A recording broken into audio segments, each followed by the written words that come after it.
এদিকে তাকাও, এদিকে তাকাও। বলো বলো, তোমার নাম কি? ওরকম না, বসে বসে, সুন্দর করে বসে। হ্যাঁ, এখানে বলো তোমার নাম কি? তোমার নাম কি? দেবরাজ কি? আর বাবার নাম? মিঠুন কি?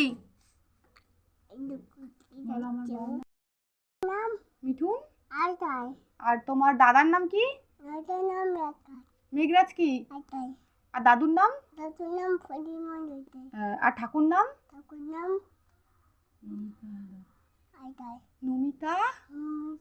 হ্যাঁ। তোমার বাড়ি কোথায়? আর তোমার থানা? আর তোমার পোস্ট অফিস? বলো। হ্যাঁ, বলো। লাইক করে দাও আর সাবস্ক্রাইব করে দাও। হ্যাঁ, অনেক অনেক করো। হ্যাঁ, সবাইকে থ্যাংক ইউ।